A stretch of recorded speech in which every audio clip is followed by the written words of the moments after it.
McAdams. I'm a consultant at BoldRadius. We do Scala, Play, Akka, reactive programming. I do training and consulting, but I've done a lot of different things over the years, including working as an early employee at MongoDB.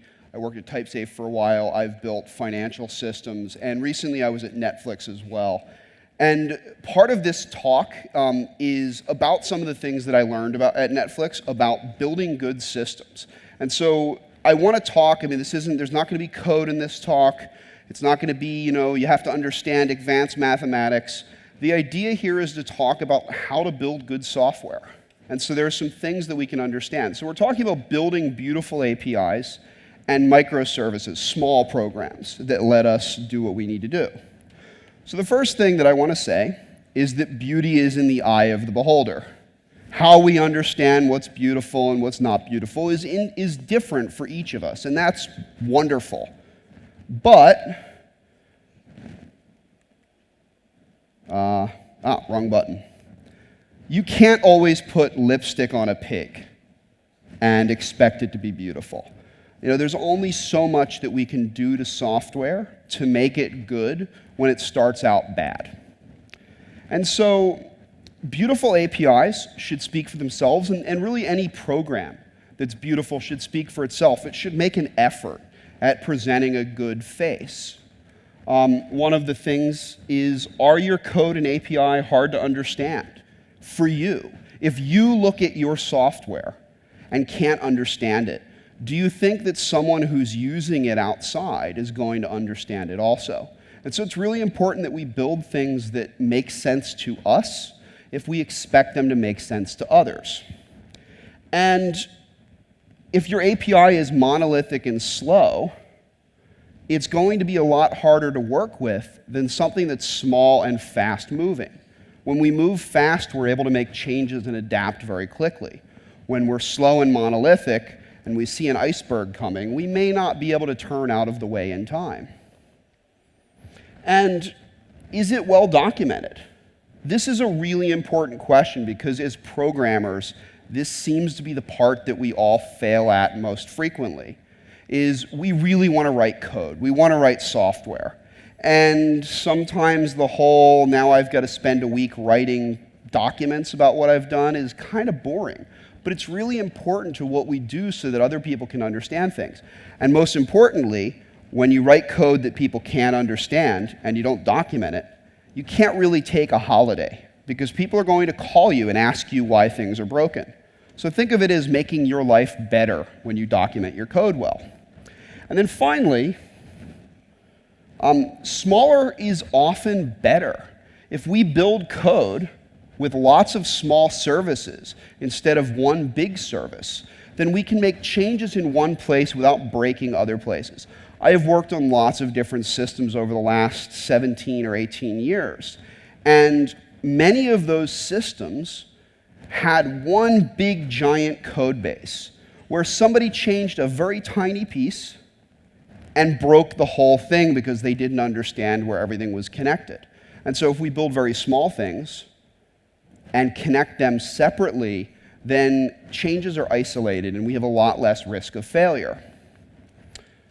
So move quickly and move independently.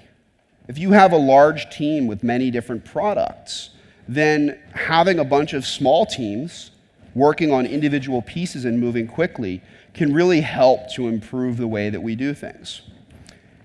And APIs can be very powerful in this model.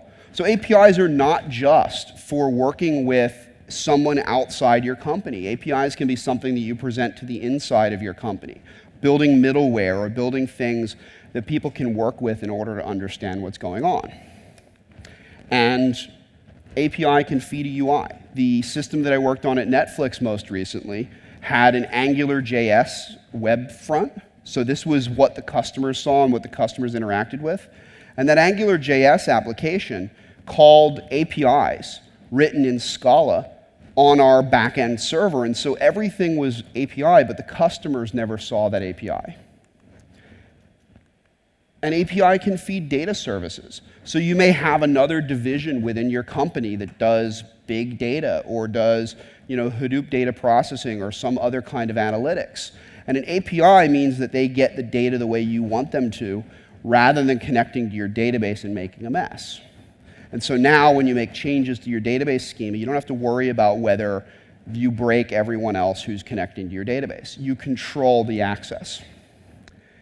And then finally, no monolithic dev cycle is necessary. You don't have to do this whole, hey, are all 150 developers ready to do a release? Which can be really painful because not everyone is ready at the same time. So if we build small, then each team of 5 or 10 people can release when they are ready, and everyone else can catch up. And I'm really talking about something called microservices here, which is a movement that's happened lately where we build small pieces. We build lots of small pieces that represent a larger application. And this is something to really think about as an architecture to build your systems with. So here are some interesting lessons that I learned at Netflix, because while I was there, there's a lot of really cool things that they're doing, and some of them around using microservices, some of them around how we deploy software, and I want to talk about that. So the first thing is that you should build lots of small services. I already said that. There's a lot of benefit to building these small services, and we should consider that. Make them easy to work with. So this is things like documentation, which I already mentioned, building code that makes sense to you and makes sense to the people who are using it, and building systems that can scale because you've built them the right way the first time. And documentation is non-negotiable. There should be absolutely no question about whether part of a release includes documentation. That is your job as a software developer, is to make sure that you have documentation that clarifies what it is that you're doing. And tolerate failure. And that's not just talking about, every once in a while one of your coworkers is going to make a mistake and we need to be forgiving. But I'm talking about the idea that if something goes wrong in your application, you should build things in a way that everything doesn't come crashing down. Build fault tolerance, build bulkheads, whatever you need to do to make sure that errors don't take out your whole system. And errors are part of documentation. This is a place where I think a lot of people who are really good at documentation fail, which is remembering that your documentation should say, when you get this error code, it means this, and you probably did this when you expected to do that. And so errors being documented makes it much easier for people to debug without calling you at 3 o'clock in the morning and waking you up. Because hopefully we all enjoy sleeping every once in a while, even though as developers we may not get to as much as we would like. So getting that 1 or 2 hours of sleep a night in between code is really nice without people waking us up to ask questions. So choose a good service model and listen while you're doing it. So if you choose a service model that is easy to interact with, you will make your life easier. So this means that develop new parts of your application as a producer. And this also means to use it as a consumer.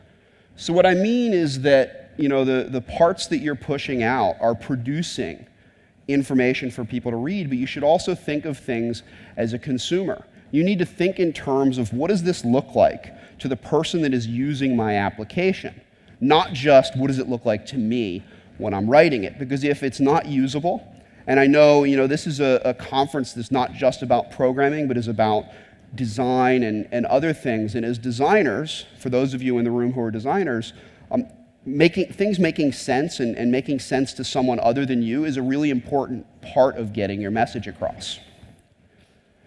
And there are two crucial parts here. The first is, what is your data layer?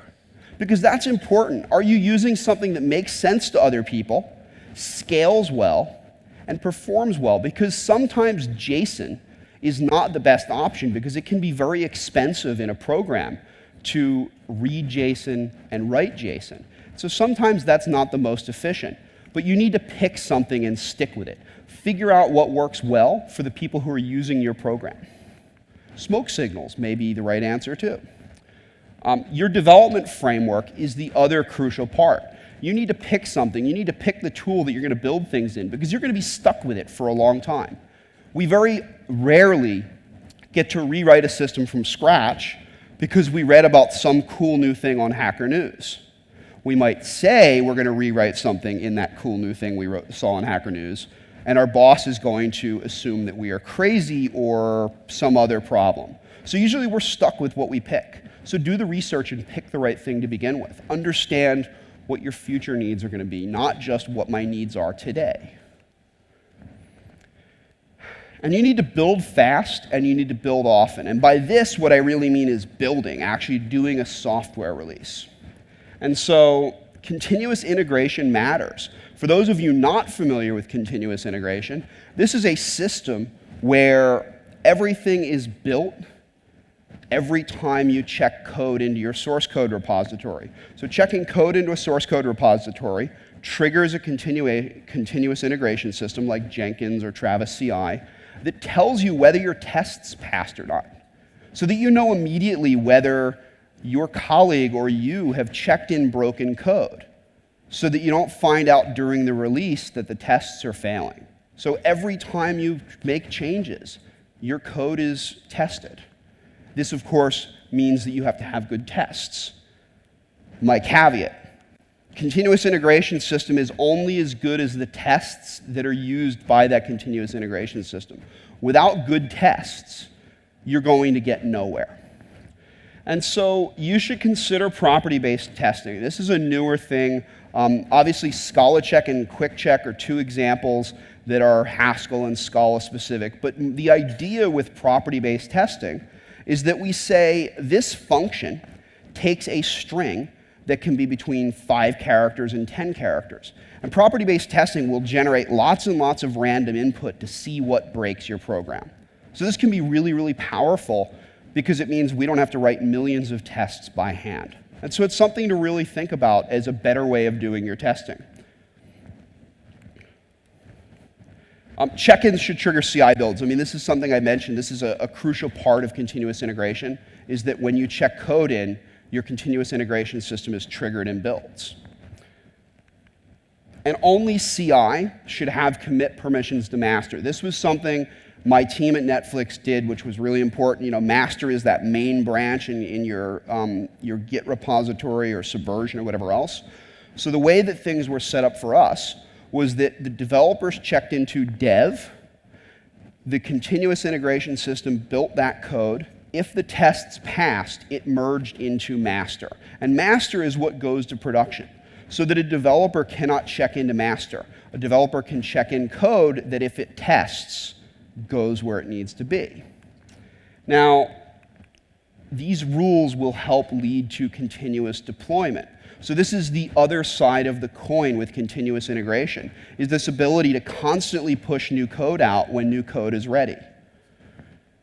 And so continuous deployment, the thing that I really learned was the way that Netflix has everything set up is really cool. They have lots and lots of incredibly smart people who spend their days making it easier for dumber developers like me to do cool things with software. Namely, to get software out the door quickly, to make it easier to work with Amazon or whatever other cloud system that you use. And many of these tools are open source. One of them is Asgard, which I recommend looking at really the whole Netflix open source platform, because there are lots of cool things in there, including the Chaos Monkey, whose job it is to randomly break your system to see if you can handle errors.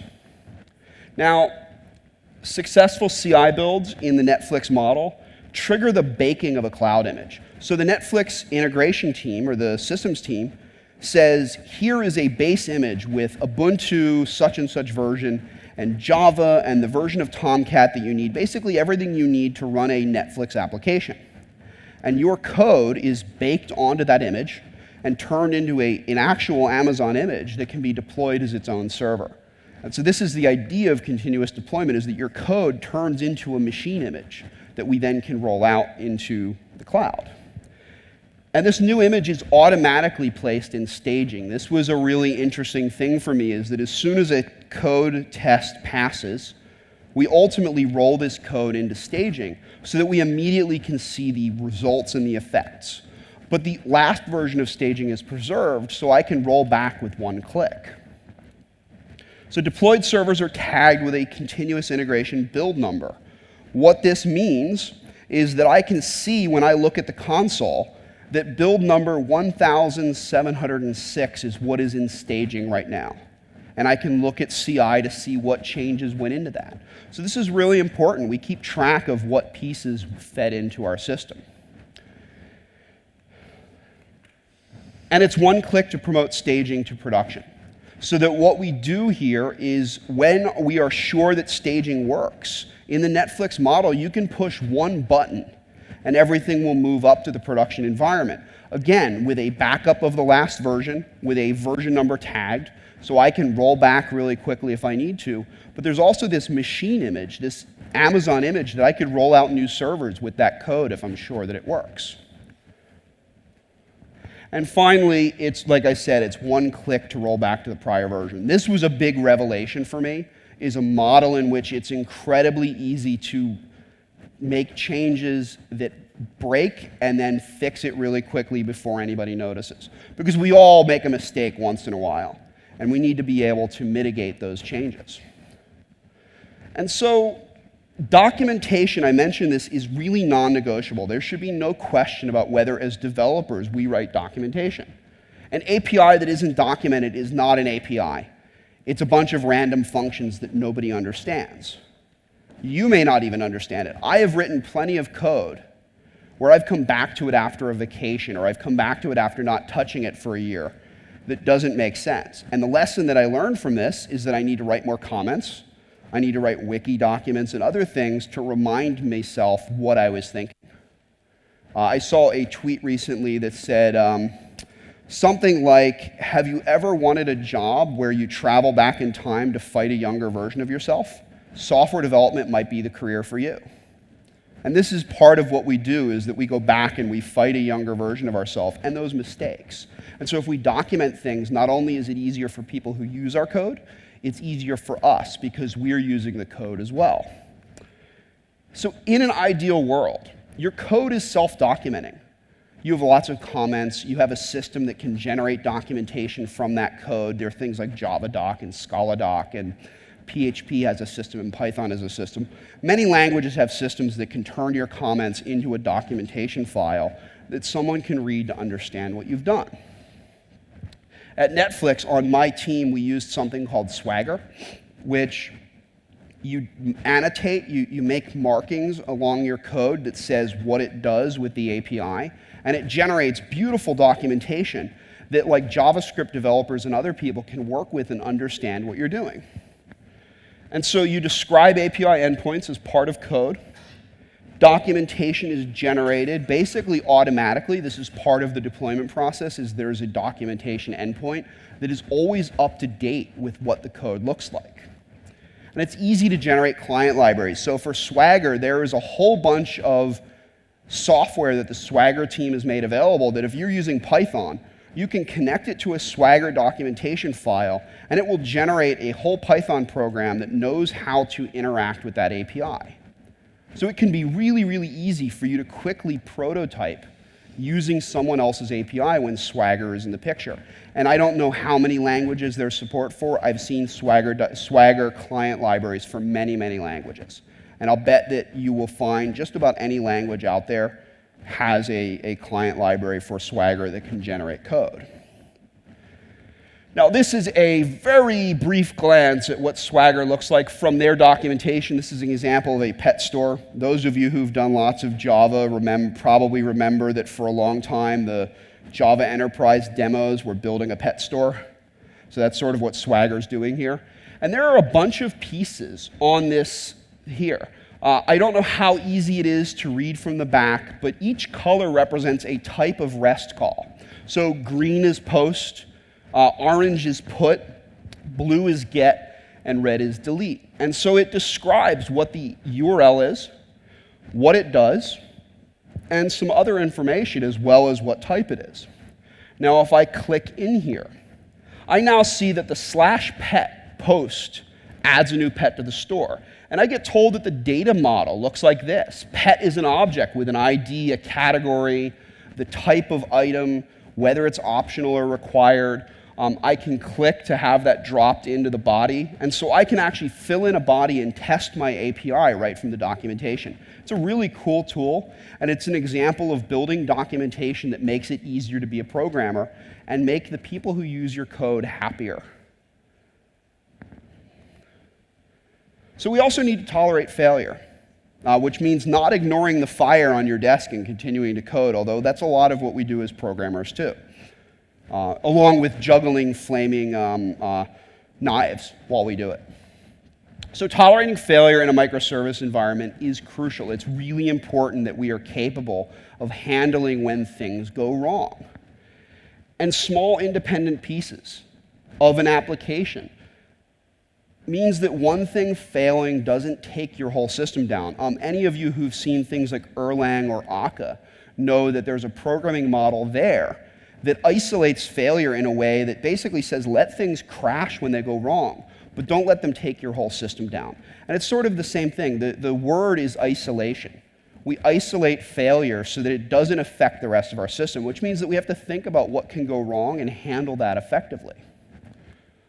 So lots of small pieces, which are loosely coupled, is really the right model to use, not just for microservices, but building any application. And I think the development world has been moving more and more towards microservices. It might be a little bit of a buzzword. I don't know how well buzzword translates, but I'm hoping that it does. The key term here is graceful degradation, which means that when things start to fall apart, our application doesn't panic. It's just like, oh, my foot fell off. Oh, well, I'll keep going. And I can get a new foot later. So, failing gracefully. Oh, that slide didn't come in. It was the guy from Dr. Strangelove writing an atomic bomb down. But it apparently already has run. I forget that Chrome does this. I should use Safari. So, microservices let us choose what is a true system outage? Because small pieces mean that we can decide. Netflix uses a lot of small pieces with their applications so that I know Netflix launched in France recently. Hopefully lots of you who've used it because you'll understand what I'm talking about. And the idea with this is like you build an application like Netflix. And there are lots of little pieces behind it. You can search. You can look at the list of movies that you would like to watch. You can look at the movies that you've already watched, and you can look at recommendations. And then you obviously can play a movie. And so each of these pieces, if you think of them as microservices, if search goes down, should you still be able to play a movie? I mean, there's no reason you shouldn't be able to play a movie if the search function is down. And if you've built microservices, you can apply that same model to your application. Well, the search function doesn't work, but everything else in the system does. So we can isolate that failure while someone fixes search and come back to it. So if the search feature is down, you can serve the rest of your site. But to fail or degrade gracefully, we need to use a little bit of a forbidden word, which is design pattern. I hate this word. I have nightmares about design patterns. However, sometimes they are really important and useful. And I said there was no code in this presentation, but there is a diagram, so I apologize. Circuit breakers. There is a great book by Michael Nygaard. I don't know if it was translated into French or not. If it wasn't, it should be, because it's a great book. And it's essentially everything about building systems that fail gracefully. And he introduced a great concept called the circuit breaker pattern. And any of those of you who have houses and have worked on those houses know that there's sort of a way of the electricity being set up so that when you plug something in that overloads a circuit, it doesn't set the whole house on fire. The circuit breaker is designed to turn the power off before something goes wrong. And so it's designed like an electrical circuit breaker. When things are working, the circuit breaker is closed. It's closed because power can flow through that system. When things aren't working, it opens. There no longer is the ability for electricity to flow between these 2 points. We've said that something is wrong and we're going to wait for it to be fixed. And when you're trying to reset, you're half open. You sort of get really close. But the idea of half open is we're going to try and see if things are working, but But if anything goes wrong, we're going to immediately close it. We're going to immediately open again, rather. So this is a rough diagram. This is actually from the ACA documentation of what this looks like. And I'm not going to go into a lot of detail because showing diagrams on slides is really boring and maybe hard to read for those of you in the back. But the idea here is green is closed, and it says that as long as things are successful, as long as the calls that we make succeed, then we stay closed. If something goes wrong and the breaker trips, we go to red, which is open. And if we keep failing, we keep staying open. After a while, and now normally with a circuit breaker, you maybe say that after 10 seconds or 10 minutes, I want you to try again. And that's where we go to yellow, which is half open. And in half open, what happens is that we say, we're going to try once and see if the thing that has been failing works now. And if it does, we go back to closed. If it doesn't, we go back to open. And so the idea is if we're maybe calling an external service, or we've got a facade on top of all of our functions and we keep calling search and search fails, we can stop beating on that computer to give it long enough to recover. Because if we keep making calls, we make it really hard for someone to fix things. And so we slow down and we think about what we're doing. Netflix has an open source component called Hystrix, which is part of Netflix OSS. It's on GitHub. I think it's netflixoss.github.com. And the idea of Hystrix is to use circuit breakers and other tools to help combine these microservices, where you can build a system with lots of little components. Hystrix makes it look like one big application and handles when a piece fails behind you. So you don't necessarily have to build these things yourself. There may be another tool out there that can help you get there quicker. And honestly, if we can leverage other tools, then we get to build the cool things and let somebody else build the boring stuff. Now, I happen to think this stuff is not boring and fun, but not everybody does. And so your mileage may vary. Errors. Has everybody seen the video of Steve Ballmer jumping up and down and shouting, developers, developers, developers? Here it's errors, errors, errors. Because I want to highlight this. I want you guys to think about errors and how they apply to what you're doing. And so with errors, meaningless errors and exceptions, what they lead to is a number of things. One of which is that your boss calls you at 3 in the morning, and then you spend 3 hours digging through log files trying to figure out what happened, because you didn't think about reporting errors in a way that made sense. Or the person who's calling your API comes to your desk and sits there for 2 hours while you comb through log files, wondering what you were thinking when you wrote this code. Now, there's a number of ways we can fix this. One of them that I've seen that's really good is to email your whole development team every time an exception happens. Granted, what this does a couple things, one of which is it makes people hate getting email really quickly. Or it makes them think about writing errors that make more sense and fixing errors so that they stop getting email. And so if you can encourage people to fix their errors and make them make sense by pointing these errors out to them frequently, you may get good results. It's the carrot versus the stick.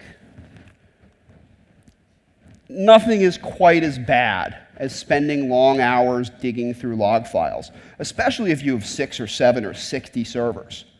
Which server did this fail on? Oh, I guess I'm going to go through all 60 of them and try to find out. And you usually find out it was something stupid that you could have reported in an error message. The classic example, what I see a lot, is the database connection fails, but we somehow didn't report that. And so there's an error further along that says I couldn't read a row. And it turns out that it was just that the database was down. And we should have logged that and reported that so that we understand what's going on. So making sure that you isolate errors and report them effectively will make a very big difference in your ability to be a better programmer and spend less time fixing errors and more time writing code and doing the other cool things we like to do, like sleeping. So good practices with errors. One of them is that the train should stop at the end of the tracks rather than going all the way through the window. If you can validate an entire request object, if you get a JSON object or a thrift object or something else into your application, if you can look at the whole thing and verify that the things that are in it make sense. Is this a real user? Is this a real company? Is it malformed? Are the types right? Then you're going to make your life a lot easier by not passing bad data into the rest of your system. So validation really helps prevent other errors down the line by very quickly saying to the caller, yeah, this stuff is all wrong and I'm not going to continue until you fix it. Because you've also made it easier for your caller to understand their errors. Return every error you find immediately and clearly in whatever language your users are working with. If I was writing code for a French audience, I probably would return errors in French, or hopefully would return errors in French. I don't speak enough French for it to be useful, but I could use Google Translate better than anybody. If you can pass multiple errors up your stack, so you put an array together and you send every error that occurred, at the very least, you'll make it easier to debug in development. You might turn off that multiple error reporting in prod, but in development, you can make it really easy to debug things quickly by saying 15 things were wrong with what we just tried to do. So you can fix them all at once instead of fix one, try again, fix another, and so on and so on. Some good practices with errors, things that I have found work really well. The first is to provide useful data. If you're building a web service, sending a 500 error is the equivalent of saying, I didn't care enough to tell you what went wrong. It's a cop-out. It's very lazy. And so we should provide something meaningful. HTTP has lots and lots of error codes defined. If you have an exception, get some useful information from it. The database couldn't connect is a great example of getting something useful. And a reminder, you should not use exceptions for flow control. Your program shouldn't decide what to do based on an exception. It should use an exception to catch an error and report an error. So provide errors that make sense. This is my favorite example. I don't know how many of you are PHP developers in the room, but any who are will have seen this error at least once. And I've been using PHP a long time, although not much lately. So PHP provides a really, really useful error message. And the PHP developers probably know where I'm about to go with this. Parse error, syntax unexpected, T, Pamayum, Nekadiyatayim. I don't speak Hebrew, I apologize, I probably butchered the pronunciation. But what that actually is the Hebrew for double colon, dot, dot, dot, dot. Because that's what we use to separate code in PHP. Now, the main authors of PHP 3 and above are Israeli, and I'm sure that it made sense to them, but it was clearly a bit of a joke. The rest of the error messages in PHP are not in Hebrew, they are in English. So if you pick one spoken language for your errors, stick with that language and make sure that people know what that means. Because I think they fixed this recently, but for probably 10 plus years, that was the error message you got when there was a double colon in a place where it didn't belong. So imagine how many developers, because I've been one of them, every time I come back to PHP after years, I hit that error and try to go, what does that mean again? So errors should make sense to the people that are using your code. And sensible errors matter too. So most API platforms have a status code mechanism, some way of telling people what is going on in the system. For REST, HTTP codes are your friend. There are lots of HTTP codes in REST that you can pick to make sense, and just document what each one means. Be consistent. That means that when you say this error code in one place, it should be used in another place to mean the same thing. Otherwise, you drive your users a little crazy. So sensible errors. I am totally okay with people making up their own silly HTTP codes, as long as they write down what they mean. There is a gist out there, I think it was from a Ruby conference, where they came up with a whole bunch of 700 codes for HTTP, and they're all really silly, like not enough caffeine. There's also a proposed error code for 759 unexpected double colon. Like not enough caffeine, developer took a vacation. There's all sorts of silly codes, but hey, they might be useful for you. I also like 763 undercaffeinated. I haven't had enough coffee this morning, which was the reason that things went wrong. So testing matters as well. Testing to make sure that our code functions is an important part of what it is that we do. And so your API framework that you choose should have good testing. This is the most important piece of choosing an API framework for doing software development, is whether it provides good ways for you to test your code. If it doesn't, then you should really consider whether you should use something else, because it's going to be hard for you to understand what has and hasn't succeeded without a lot of extra work. So as I said, if it doesn't, consider finding something better. Good testing makes a big difference in your ability to feel comfortable. And like I said, I like the vacation test or the holiday test.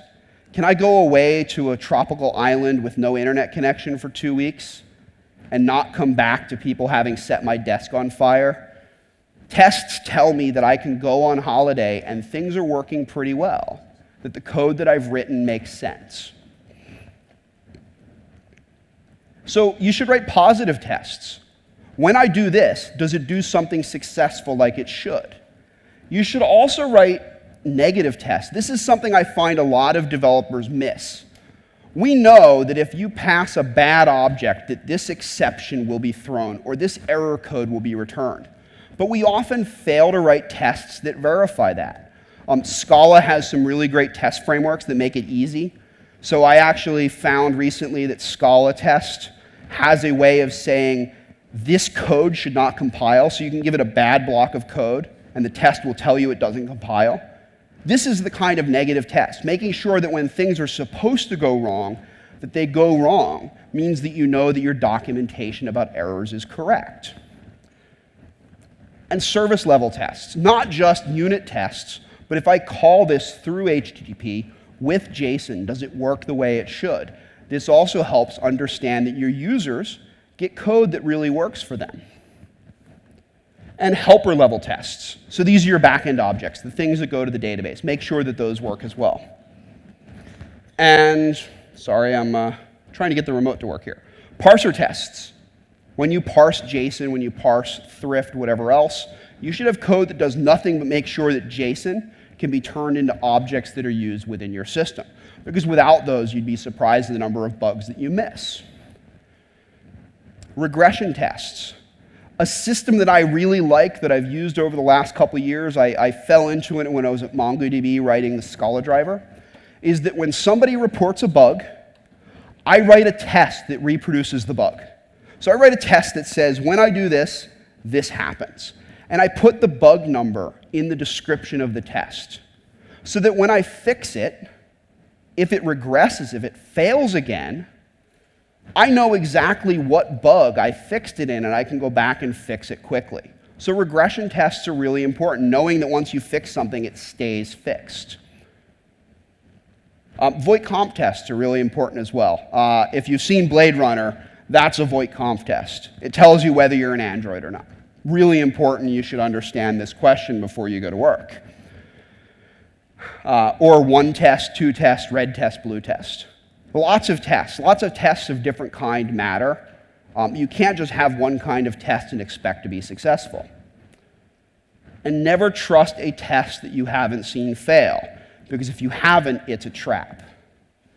If you haven't seen a test fail when it's supposed to succeed, then you don't know if you've written the test the right way. And so you should fiddle with your data to make sure that your tests fail when things go wrong.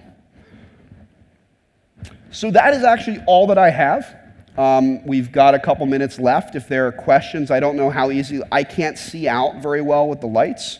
I don't know if there's a way to do questions here or a microphone passing around, but I am happy to answer questions.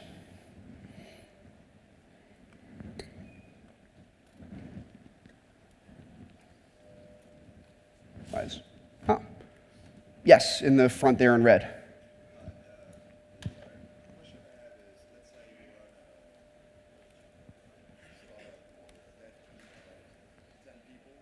Mm-hmm.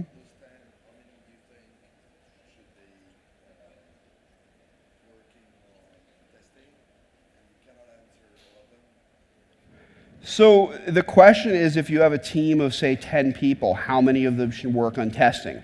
And then he said, you can't answer all of them. But the reality is that it is the responsibility of the person who writes code to write tests as well, because nobody understands that code as well as the person who wrote it. Now, if you're talking about QA, about quality assurance, then that's a separate thing, and there should always be 1 or 2 QA people running around. Because a good QA person takes delight in breaking other people's stuff. And they're really good at finding all the bugs that you missed. But when you're talking about unit tests and regression tests, that is the responsibility of the developer. But I have, over the last couple of years, come to really respect QA as an important part of what you do, because they're the people who just break things, and they break things like no one else can. It's like letting a 2-year-old loose in your car. They will pull things apart and do everything you didn't expect could happen. That's what QA people are, without calling QA people 2-year-olds. That's not what I meant. But you hopefully understand what I mean. Other questions? Okay. I have a question about how do you reconcile building like small system and working for a big entity such as like Netflix, which is a monster entity? So I think everyone heard that, but the question was, how do you reconcile building small systems in a big company? And that was something that I was surprised about. Netflix was by far the biggest company that I'd ever worked at. And what I found was that for the most part, Netflix was broken up into very small teams that had responsibility for their areas. They worked closely with other teams. But the idea was, your group is responsible for this, and your group is responsible for that. Now, you have meetings and other things to understand that all of these pieces come together to build something bigger. But it's really about, part of it also is individual responsibility, making sure that people are empowered. And one of the things is, a lot of these organizations mostly hire senior people with lots of experience, and people that you can trust to go off and do things without having to worry about whether they do them right or wrong. But it is a delicate balance. Even within a small company, having lots of small pieces can be hard, and it's finding the right people, trusting people, and empowering them to do things while still understanding the big picture.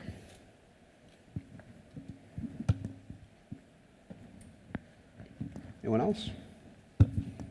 I had a question about testing with related to database. How do you handle having good data in your database and keeping it up to date with evolutions and stuff like that?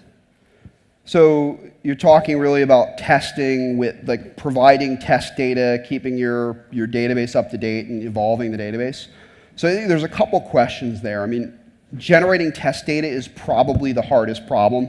It's probably why I sort of skipped over that in my slides to hope that no one pointed it out. Generating test data is really hard. That's why I brought up things like property-based testing, which is something that I've only used a little bit, but I really love every time I touch it, which is that you describe in property-based testing what this function's input should look like, and it generates lots of random data. Now, some of it is maybe dumping your database and having a copy of your database that you can feed in when you test. Dealing with database evolution is not a problem that I have ever seen a good solution to. And that's not just testing what happens when I change the database data, but how do I roll back a failure with the database schema having changed? I am always looking for a good solution to that problem, and I haven't found one yet.